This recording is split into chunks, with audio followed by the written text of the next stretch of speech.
Trans کسی کیفیت میں بولتی چلی جا رہی تھی۔ سب سے زیادہ لاڈلی بابا کی رہی ہوں، بالکل ویسی لاڈلی جیسی تمنا دادی کی ہے۔ ویسے ہی جب ضد کروں تو ضد پوری کرتے، نخرے کروں تو لاڈ اٹھاتے، ہر چیز میں مجھے سپورٹ کرنے کے لیے بابا ہمیشہ آگے رہتے۔ مجھے لگتا تھا میں بہت خوش نصیب ہوں، میرے بابا مجھ پر جان مارتے ہیں۔ پتہ ہے بابا نے شروع سے ہی بہت سختی رکھی تھی کہ جو مرضی کرو مگر نماز کی ادائیگی میں کوتاہی مت کرنا۔ میں بہت چور تھی، کبھی کبھی فجر کا وقت نکال دیتی تو کبھی مغرب کا، کیونکہ دونوں ہی نمازوں کا وقت دوسری نمازوں کی نسبت مختصر تھا۔ تو ایسے ہی بیٹھے بیٹھے وقت گزار دینا اور پھر خود پر ملامت کرنا کہ وقت تو نکل گیا۔ اسے شدت سے اپنی دونوں نمازوں کو چھوڑنے کا دکھ ہوا۔ کبھی کبھی بابا ناراض ہو جاتے تھے تو کبھی سمجھانے بیٹھ جاتے۔ پھر دھیرے دھیرے یہ عادت اتنی پکی ہو گئی کہ میں ہی اٹھ کر بابا کو بھی نماز کے لیے اٹھانے لگی۔ پھر جب مجھ پر اللہ کا کرم ہوا، میں نے پردے کا ارادہ کیا تو تقریباً سب ہی خلاف ہو گئے۔ سب کو کوئی نہ کوئی مسئلہ تھا، یہاں تک کہ مما بھی، مگر بابا ہمیشہ میرا ساتھ دینے کے لیے تیار رہتے تھے۔ میرے آئیڈیل، مائی فرسٹ لو۔ میری دعا ہے اللہ میرے بچوں کو بھی میرے بابا جیسے مجھے میرے بابا جیسے شوہر دے، جو رشتوں میں توازن رکھنا جانتے ہوں، غلط صحیح کے درمیان فرق کرنا جانتے ہوں، محسوس کرتے ہوں۔ اور پھر ایک دن بابا مجھے چھوڑ کر چلے گئے۔ اس کی ہچکی بنی، بابا چلے گئے مجھے چھوڑ کر، اپنی چندا کو چھوڑ کر، اپنی کشوا کو چھوڑ کر، بیچ سی اچھی عادتیں ڈال کر۔ مما ورکنگ وومن بن گئیں اور پھر کشوا اکیلی ہو گئی، مگر پھر پھپھو نے کشوا کو سمیٹ لیا، اسے پیار دیا، بہت دیا۔ اور پھر ایک دن پھپھو بھی چھوڑ گئیں، کشوا کو اکیلا کر دیا۔ سب نے، کشوا نے بھی لوگوں سے دل لگانا چھوڑ دیا۔ نکل جاؤ یہاں سے دانیہ جتوئی۔ نہیں نہیں، کہیں نہیں جاؤں گی۔ سائیں ایسا مت کریں، اپنے بیٹے کو دیکھیں، 5 سالہ داؤد کو گود میں اٹھائے وہ روتی تڑپتی اپنے سفاک شوہر کے لیے تلے منتیں پر اتر آئیں۔ یہ ابھی تک گئی نہیں یہاں سے؟ ہم تو بتا رہے تھے کہ تم یہاں تو آپ کی پہلی بیوی اور بیٹا اس گھر میں رہیں گے یا پھر میں؟ مت کریں میرے ساتھ ایسا، میں کہاں جاؤں گی؟ داجی برداشت نہیں کر سکیں گے، رحم کریں سائیں، میں ایک کونے میں پڑی رہوں گی، خدا کے لیے مجھے اپنی زندگی سے یوں بے دخل نہ کریں۔ سائیں ہم بڑا داؤد آپ کا بیٹا، اماں سائیں آپ کا پوتا دانیہ جتوئی بلکتے بلکتے داؤد کو اماں سائیں کے قریب لے گئی۔ اماں سائیں کرب سے آنکھیں موند گئیں، وہ کچھ نہیں کر سکتی تھیں، اس گھر میں تو مرد ذات کی چلتی تھی، وہ چاہ کر بھی کچھ نہ کر سکی تھی۔ شوہر کے انتقال کے بعد اب تو بالکل بھی نہیں۔ دانیہ پتر اپنی اماں سائیں کو معاف کر دے۔ نہیں نہیں اماں سائیں، آپ میرا آخری سہارا ہیں، آپ سائیں سے بات کریں، وہ کر لیں دوسری شادی، میں نہیں روکوں گی، مگر مجھے یوں اس گھر میں اپنی زندگی سے بے دخل نہ کریں۔ علیم سائیں آپ طلاق کیوں نہیں دے رہے اسے؟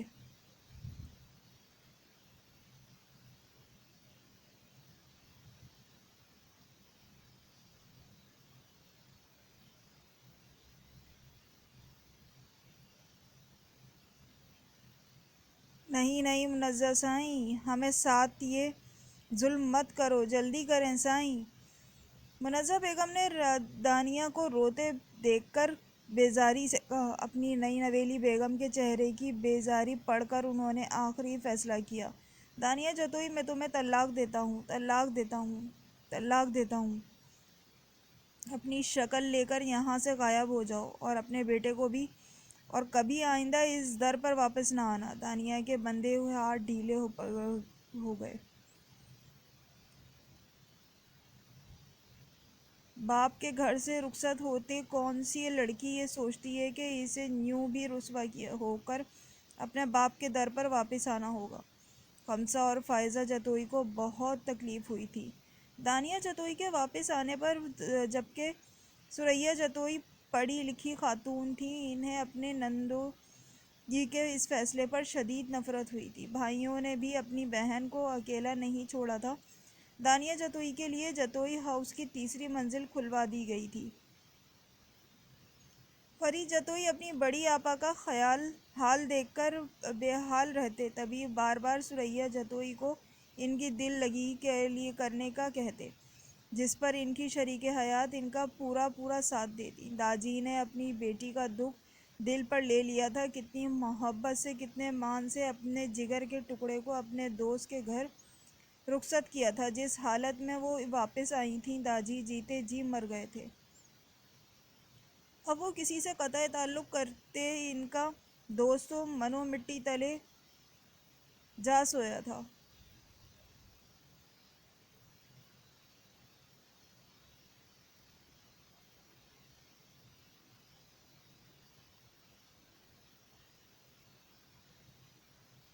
5 سالہ داؤد کو ہم وقت داجی کے کمرے میں گھسے دیکھ کر 8 سالہ انصر کو بہت ہی غصہ آتا تھا، مگر اس نے اپنی ماں سے سنا تھا وہ یہاں پر مہمان ہیں، جلد چلے جائیں گے، اس لیے وہ داؤد کو کچھ نہ کہتے، اس وجہ سے وہ خاموش ہو جاتا۔ اور پھر آہستہ آہستہ جب اسے محسوس ہوا یہ مہمان اب یہاں سے کہیں نہیں جائیں گے، اس نے داؤد کو دھمکایا کہ داجی کے کمرے کے باہر نہ نظر آئے وہ اسے۔ داؤد بھی ڈر کر دوبارہ وہاں نہیں گیا، اسے ڈرایا ہی اتنا گیا تھا، کبھی انصر کی گھوریاں، کبھی مامیوں کے دبے دبے تانے، ماں کی جانب سے چپ کی تلقین۔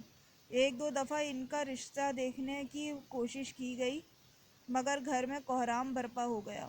دانیہ جتوئی روئی تھیں، بہت روئی تھیں، اتنا کہ سب ہی ڈر گئے تھے۔ داجی نے اپنے بیٹوں کو منع کر دیا تھا، اور پھر دانیہ جتوئی اپنے کمرے کی ہو کر رہ گئی تھی۔ وہ خوبصورت سی خوشبو بکھیرتی دانیہ جتوئی تو کہیں سے رہ ہی نہیں تھیں، یہ تو کوئی اور ہی تھیں، اندر کو ڈھسی آنکھیں، خشک ہونٹ، سوکھا فاقہ زدہ جسم۔ داجی نے بھی خوف سے اپنی بیٹی کے کمرے میں جانا چھوڑ دیا۔ انہیں اسی حال میں دیکھ کر داجی کو تکلیف ہوتی تھی، وہ خود کو تکلیف سے بچانے کے چکر میں اپنی بیٹی کو اکیلا کر گئے۔ کشوا کی پیدائش میں جب ثریا بیگم اور فرید جتوئی ننھی سی بچی کو تھامے تیسری منزل میں آئے تو انہوں نے دیکھا ننھا سا داؤد اپنے چھوٹے چھوٹے ہاتھوں سے اپنی مما کو کھانا کھلا رہا تھا۔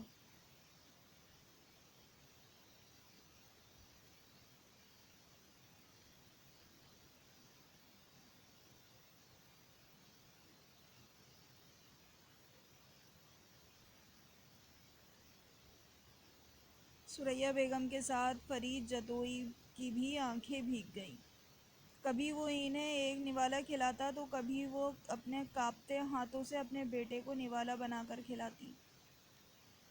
اہم فرید جتوئی نے گلے کھنکارا، ماموں سائیں۔ داؤد ہاتھ جھاڑتا ان کے پاس آیا، جی بیٹا سائیں، نیچے جھک کر اس کا گال چھوا۔ وہ میں مما سائیں کو کھانا کھلا رہا تھا، آپ کھائیں گے کھانا؟ معصومیت سے پوچھا گیا۔ نہیں بچے، آپ نے کھانا کھا لیا؟ پیار سے پوچھا گیا۔ جی ماموں سائیں کھا لیا۔ اچھا چلو تیار ہو جاؤ، آج ہم آپ کا ایڈمیشن کروانے جائیں گے اسکول۔ رانیہ جتوئی نے ناسمجھی سے اپنے چھوٹے بھائی کی طرف دیکھا۔ فرید: جی آپا، مجھے معاف کر دیں، ثریا کی طبیعت خراب کی وجہ سے میں داؤد کو وہ دوست نہ دے سکا۔ کوئی بات نہیں فرید، تمہیں کم سے کم اپنی آپا یاد تو ہیں نہ، نہیں تو دوسری اپنی گڑیا کو بھول گئے۔ خیر میں بھی کیا بول رہی ہوں، میری خواہش ہے میرا بیٹا بہت پڑھے اور کامیاب انسان بنے، عورتوں کی عزت کرنے والا، نہ کہ انہیں جوتی سمجھنے والا۔ آپا آپ ملی میری بیٹی سے؟ کشوا جتوئی ننھی سرخ سفید سی بچی کو ثریا بیگم نے رانیہ جتوئی کی جانب بڑھایا، اسے تھامتے تھامتے دانیہ جتوئی کے ہاتھ رکے۔ نہیں فرید، اسے یہاں سے لے جاؤ، اللہ اس کے نصیب بہت بلند کرے، میں نہیں چاہتی میرے مقدر کی سیاہی کا سایہ بھی اس بچی کی جان پر پڑے۔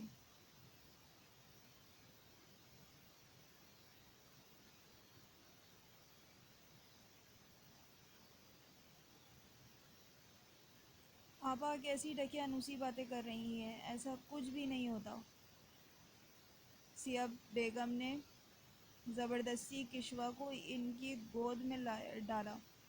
بچی کے کھلکھلانے پر دانیہ بیگم بھی بے ساختہ کھلکھلائی تھیں۔ داؤد بھی اپنی مما سائیں کے مسکرانے پر خوش ہوا۔ اسے اس ننھی بچی پر بے ساختہ پیار آیا۔ لٹل اینجل، ننھا فرشتہ۔ داجی کی چپکی بھی تب ٹوٹی جب گھر بھر میں ننھی تمنا کی کلکلیاں گونجی۔ تمنا جتوئی داجی کے لیے عزیز ترین ہستی تھی۔ گھر کے سب بچے بڑے ہونے کے ساتھ ہی اس بات کو محسوس کر چکے تھے۔ داؤد بھی کم ہی داجی کے کمرے کی طرف جاتا۔ وقت اپنی رفتار پہ چلتا رہا، بچے بھی بڑے ہوتے رہے۔ 18 سالہ انصر کو سعید جتوئی نے UK بھیجنے کا ارادہ کیا۔ وہیں دوسری طرف 15 سالہ داؤد بھی اپنے کزنوں کا اپنے بابا سے پیار کو دیکھ کر احساس کمتری کا شکار ہو رہا تھا۔ جب سے اس نے ہوش سنبھالا تھا، اس نے کبھی اپنی ماں کے منہ سے اپنے بابا کا ذکر نہیں سنا تھا۔ زیادہ تو یاد نہیں پڑتا اسے، مگر چند جھلکیاں دماغ میں آج بھی محفوظ تھیں۔ اس کی ماں رو رہی تھی، مگر وہ پھر بھی اپنے بابا سے ملنے کی خواہش رکھتا تھا، اور ایک دن اس کا بلاوا آ ہی گیا۔ اس کے بابا اسے لینے آئے تھے۔ اسے سمجھ نہیں آئی وہ خوش ہو یا انکار کر دے۔ جانے کتنی دیر اپنی ماما کے گلے لگا رہا تھا۔ دانیہ جتوئی نے اسے انکار نہیں کیا تھا، بس اس کی پیشانی پر پیار کیا اور اپنا حال خیال رکھنے کی تلقین کی۔ وہ حقیقت پسند ہو گئی تھیں۔ سگا باپ اور سگی ماں کے بغیر اولاد رل جاتی ہے۔ اگر کل کو انہیں کچھ ہوتا بھی ہے تو کم از کم داؤد کے پاس ایک مستقل رہنے کی جگہ تو ہو۔ بے شک وہ کمرے میں رہتی ہیں، مگر گھر میں رہنے والوں کے دل کے حال سے بھی واقف تھی۔ ان کے ماتھے پر پڑنے والی تیوریوں سے بھی وہ خوب واقف تھی۔ اپنے بیٹے کے لیے انہوں نے علیم کاظمی کے ہر ظلم کو معاف کر دیا تھا۔ اب یہاں پر کیا لینے آئے ہو علیم کاظمی؟ میری بیٹی کو طلاق دیتے ہوئے اپنے معصوم بیٹے کا حد نہیں سوچا، جو آج یوں اچانک اس کی یاد آ گئی؟ داؤد کی آنکھیں نم ہوئی تھیں اپنے بابا کو دیکھ کر، مگر جھجک اتنی تھی کہ وہ بھاگ کر ان کے گلے نہیں لگ سکتا تھا۔ میں اپنے بیٹے کو لینے آیا ہوں داجی، اور میں اس کا باپ ہوں۔ مجھے کوئی بھی نہیں روک سکتا اسے یہاں سے لے جانے کے لیے۔ داؤد، جاؤ۔ تبھی وہاں دانیہ جتوئی آئی تھیں۔ علیم کاظمی ان کا حال دیکھ کر دنگ رہ گئے۔ وہ اپنی عمر سے کئی سال بڑی لگ رہی تھیں۔ چہرے کی جھریاں اور آنکھوں کے گرد حلقے وہ نظریں چرا گئے۔ مسٹر کاظمی، مجھے امید ہے آپ اپنے بیٹے کے ساتھ کم سے کم برا نہیں کریں گے، جیسا آپ نے پرائی بیٹی کے ساتھ کیا تھا۔ ثریا بیگم نے سنجیدگی سے علیم کاظمی کو دیکھ کر کہا، آپ دانیہ کی اولاد میرے بچوں کے ساتھ پلے گی۔ منزہ جتوئی کی حقارت سے لبریز آواز نے اس کا استقبال کیا تھا۔ منزہ سائیں، داؤد میرا بیٹا ہے، اب میں اس کے خلاف ایک بھی لفظ نہ سنوں۔ علیم کاظمی نے قطعی لہجے میں کہا تھا۔ داؤد اونچی آواز سن کر سہم گیا تھا۔ 10 سال ماں کی آنچل میں چھپ کر گزارے تھے، اس نے کب سنی تھی اتنی اونچی دہاڑیں؟ وہاں مامیوں کے طعنے تو یہاں پر سوتیلی ماں کے طعنے اس کے لیے ذہنی اذیت کا باعث بنے۔ وہ اپنی بہنوں کے پاس نہیں جا سکتا تھا۔ 19 سالہ داؤد کو تھپڑ مارتے ہوئے منزہ بیگم کو آر محسوس نہ ہوتی، وہ بے دھڑک اسے مار لیتی۔ دادی سائیں کے پاس جاتا تو سوتیلی ماں جھڑک دیتی۔ وہ ڈرپوک طبیعت کے باعث ہر بات دل میں چھپا لیتا۔ اس ایک ہفتے میں اس نے شدت سے اپنی ماں کو یاد کیا تھا۔ چور ہے، چوری کی ہے اس نے، سائیں میرا اتنا قیمتی سیٹ اس نے چوری کیا ہے۔ خاموشی سے یوں ہی اذیت میں گزر رہے تھے جب ایک دن اور رات جب شاہدہ منزہ شاہد منزہ بیگم سے اس کی خاموشی برداشت نہ ہوئی تھی جو اس معصوم پر چوری کا الزام دھر دیا تھا۔ تمہاری ماں نے سکھایا نا یہ سب ہے، نہ بولو۔ سائیں یہ تربیت کی ہے آپ کی سابقہ بیوی نے اس کی، چوری چکاری چور بنا دیا اسے۔ سائیں میں اسے پولیس کے حق اور ایسے نہیں پال سکتی، نہ کوئی کام کرتا ہے نہ کچھ آتا جاتا ہے، بس مفت کی روٹیاں توڑتا ہے اور غضب خدا کا، آج تو چوری کی ہے کل کو قتل کر دے گا، ہماری کیا عزت رہ جائے گی آپ کی؟ نکالیں اسے یہاں سے ابھی کے ابھی، میری معصوم بچیاں کیا سیکھیں گی اس سے؟ منزہ بیگم نے پھر سے برسوں پہلے والی چال چلنا شروع کی۔ میری مما کے بارے میں ایک لفظ بھی مت بولیے گا۔ داؤد بھی بالآخر دھاڑا تھا۔ چٹاک! علیم کاظمی نے زناٹے دار تھپڑ اس کے چہرے پر رسید کیا۔ آہ! زبان دیکھو، ایک تو چوری، اوپر سے سینہ زوری! نہیں کی میں نے چوری، اور آپ کیا نکالیں گی مجھے؟ میں خود ہی نہیں رہوں گا یہاں پر۔ رات کے پہر داؤد غصے سے وہاں سے نکلا تھا۔ آنکھیں سرخ تھیں جیسے ابھی ہی لہو ٹپکنے لگ جائے گا۔ یہاں کے راستوں سے اتنا واقف نہیں تھا وہ، اس لیے بنا سمجھے سیدھی ہی راہ چلتا جا رہا تھا جب اسے ایک نسوانی چیخوں کی آواز آئی۔ داؤد کے قدم بے ساختہ تھمے تھے۔ یہ آواز بہت قریب سے آ رہی تھی، شاید اس ڈر کے سبب پاس سے۔ اس نے اپنا رخ اس طرف موڑا، دل میں ڈر بھی تھا۔ وہاں اس نے دیکھا 4-5 ایک جگہ پر دائرہ بنا کر کھڑے تھے۔ اسے پھر سے گھٹی آوازیں آئی تھیں۔ داؤد آگے بڑھا، لڑکوں کی نظر اس پر پڑی۔ اوئے! کیا دیکھ ہے چورا؟ اسے میں بتاتا ہوں۔ ایک لڑکے نے کسی کر ملا داؤد کی گال پر رسید کیا۔ داؤد لڑکھڑایا، جبکہ تینوں ابھی بھی اس پر جھکے ہوئے تھے۔ ہمیں بچائے کوئی تو ہمیں بچائے، وحشتوں سے میری مدد کرو، میری مدد، ہمیں مت کریں رسوا۔ خود کو بچاتی تڑپتی بنت حوا بے بسی کی آخری حدوں پر تھی۔ آہ! داؤد کو زمین پر گرا دیکھ کر چیخی تھی۔ خدا غارت کرے تمہیں بزدل انسان، خدا تمہیں عبرت بنائے، تمہاری بہن بیٹی بھی ہوں گی رسوا، بزدل کمینے! پھٹی آستینوں سمیت ہاتھ پاؤں مارے۔ اللہ کے لیے مدد کرو، اللہ! مدد کے لیے میری کوئی تو بچائے! مگر وہ چاروں وحشی بنے ہوئے تھے۔